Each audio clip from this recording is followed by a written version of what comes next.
From the X Sports Network, this is the UNA Report, presented by First Class Charter. And welcome everybody here to this UNA Report as we get you ready for week number 4 of the college football season. North Alabama coming into Saturday's game on the road, having to visit a very tough foe out of the Missouri Valley Conference. They take on Illinois State for the second time in school history. This is a very good Illinois State team that they will be facing coming up on Saturday. Their lone loss on the year was opening week at number 18, Oklahoma. Oklahoma defeated them 35-3 ever since then. Back-to-back home games, taking out Morehead State in dominating fashion 41-13, then taking on Eastern Illinois, 42-30, a bit of a rivalry game there, and they were able to take care of business there last week on a Saturday. So they're taking on North Alabama for the second time. This team visited Florence just a few years ago. It was a very back-and-forth affair, but the Cardinals able to take advantage there late and score a big win against North Alabama. Well, heading into week number 4 of the college football season, let's hear what head coach Brent Dearman had to say going into week number 4. Football coach Brent Dearman, coach coming off the 49-21 win over Northeastern State. Offensively scored on the first 8 drives of the game, had the big halftime lead. I mean, just how good of a start was that for this team? It felt good. You got the ball rolling a little bit, got a little momentum. It was good to see some connection between quarterback and receivers.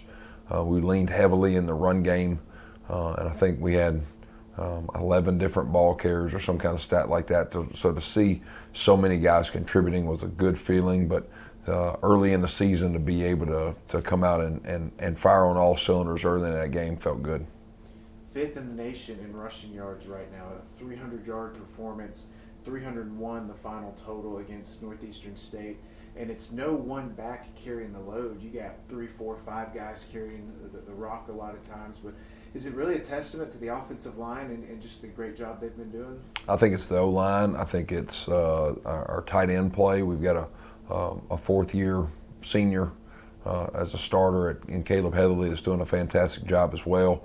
You look at our running backs, we've got a stable of running backs that can all carry the load. And then we've got running quarterbacks. You know, it opens up the rushing when you've got quarterbacks that can extend plays and use their legs to make explosive plays. So I think it's everybody. Receivers are blocking downfield. It's a group effort in order to run the football. Speaking of quarterbacks, Destin Wade, first career start at UNA, 11 for 15 passing, 161 yards and a score. 43 yards rushing, led 7 straight scoring drives when he was out on the field. No turnovers. What did you make of his first career start at UNA? You know, it came out a little rough. It wasn't bad, but he had some throws that he's got to get out a little bit faster. He's got some reads he's got to make a little bit faster. But I thought in that second quarter he really settled in a little bit. He's a good leader. Anytime you're playing the quarterback position, you're judged off of if you win games and if you score touchdowns. So his stats aside, he was scoring touchdowns and he won us the football game. That's the statistics we're going to keep basing things off of. Ian Vachon, 55-yard field goal, school record. First-year guy, he's got the Birmingham Southern Auburn connections, but what can you say about that 55-yarder?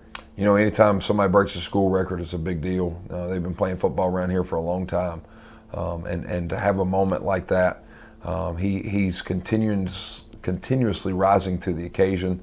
Kicked some big field goals against Western Kentucky that you worried. With a new starter, is moments like that too big for you? You get to see the length of his leg this past week with a 55-yarder. So Ian's come in and really exceeded expectations that we had on him. And then last thing, Illinois State, we saw them last year. They were the Missouri Valley Football Conference. Just what kind of game do you expect up in Normal, Illinois? Illinois State is a very good, very sound football team. They're coming into this game, I think, ranked 4th in the nation. They got there for a reason. They're a very tough team. They're going to run the football. They're going to try to play the game the way it's supposed to be played. They're a mistake-free football team. They wait for you to make mistakes. So we know that we've got to play our A game. We know that we've got to be able to establish a run, take pressure off our quarterback, and then when we get a chance to hit shots downfield, we've got to take it. When the ball bounces our way with the defense, we've got to take advantage of those opportunities. Either get on it, create turnovers, scoop and scores. All those will lead to a win for the Lions. So let's take a look at the rest of the UAC schedule going into a Saturday. We actually have a pair of conference openers. Eastern Kentucky will be visiting West Georgia. That game will kick off at 5 o'clock. And wow, West Georgia, just their second year in Division I ball, off to a 3-0 start. A really good challenge from Eastern Kentucky. Always going to be tough. Always going to score a lot of points. Austin Peay will be on the road at Abilene Christian, one of the cross-country trips, as the Governors will visit the Wildcats. Austin Peay 2-1 on the year. They do have a win against an FBS opponent in Middle Tennessee. Some of the other games, again, UNA, Illinois State will kick off at noon. You got Chattanooga on the road at Tarleton State. So Tarleton State has a chance here to pick up a really good win against a really tough team out of the SoCon. Tarleton State, the Texans, starting off at 4-0 on the year. Utah Tech at 0-3, looking for that first win as they will host Northern Iowa. Central Arkansas, a long trip at 1-2 as they'll take on Sacramento State. Southern Utah, not as long as of a trip.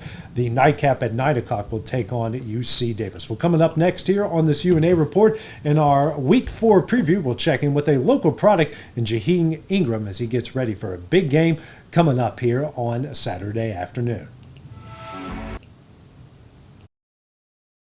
For decades, First Class Charter has provided high-quality motor coach transportation services to the Tennessee Valley. With numerous safety and cleanliness accreditations, First Class Charter is ready to make your group trip a reality. Contact us today by visiting firstclasscharter.net. First Class Charter, the official motor coach company of the North Alabama Lions.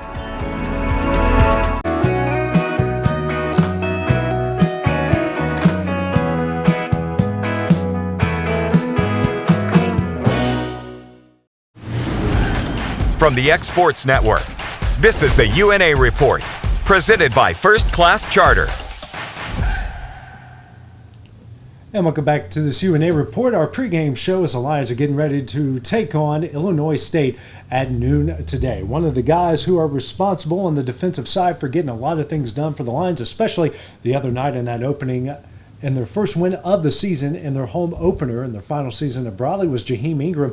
He's a local product just down the road at Muscle Shoals. He decided to stay home, play for the Lions, play for the team out of the Shoals, and already he's making some big noise, not just this year, but in years prior. Jyheam, a couple games into the year, where would you assess this team is right now? I mean, we're 0-2 right now, but I think that the team is pretty positive mindset-wise. You know, we're attacking every day.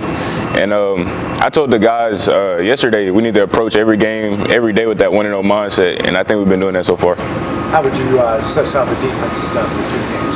I think the defense has been pretty stout. You know, we're cleaning up MAs. You know, we're doing our job, making tackles. We just got to clean up all the missed tackles that lead to big plays. That's really our main problem right now. I know you grew up down the road here in Muscle Shoals. What led you here to UNA? Really Coach Dearman, man. Coach Dearman brought me in. He sold me on the process and a vision that he had. And me and my family kind of, you know, we talked about it. And I committed when I was on my official visit here. That's how much love they showed me. So I'm grateful for that. Does it give you some pride knowing you just grew up down the road and now you're playing for the Shoals College, I guess you could say? Definitely. I would say UNA is one thing that brings together the divide of Muscle Shoals and Florence. You know, there's always that rivalry there. You know, people carry that with them. But when they come to UNA, it kind of goes away. It's things of the past. You know, you laugh about it, you make jokes about it. But we're here to play ball for UNA now.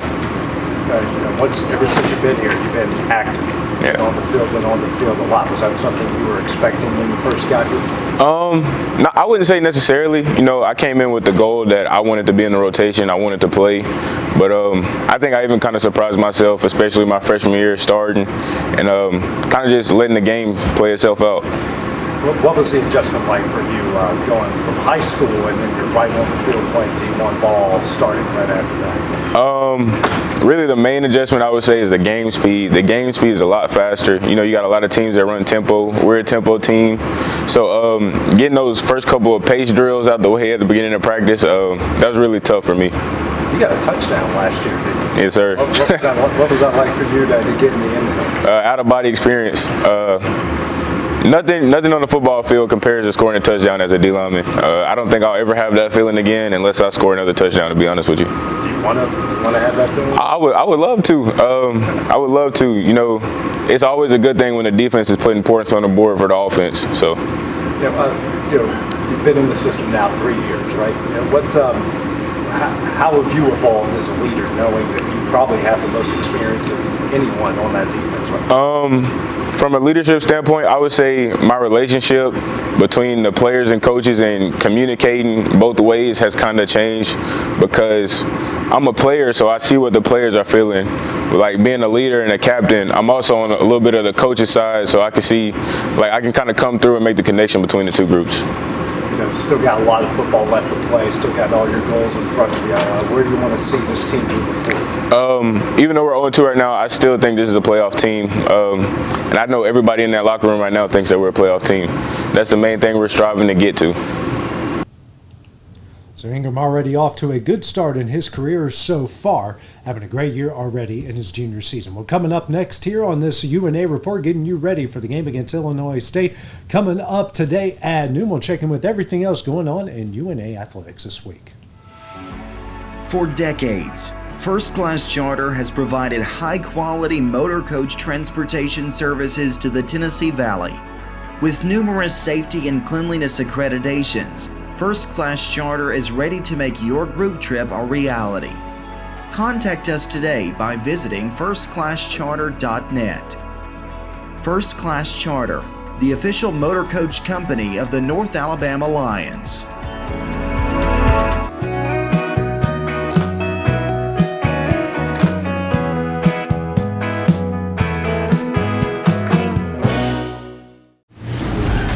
From the X Sports Network, this is the UNA Report, presented by First Class Charter. And welcome back here at this UNA Report. We get you ready for everything that's going down for UNA athletics this week, including the football team on the road at number 4 ranked Illinois State, and the FCS kickoff for that will be at noon. The women's volleyball team at 5-5 on the year will be in action this weekend. They're in the state of Texas at the Houston Cougar Challenge.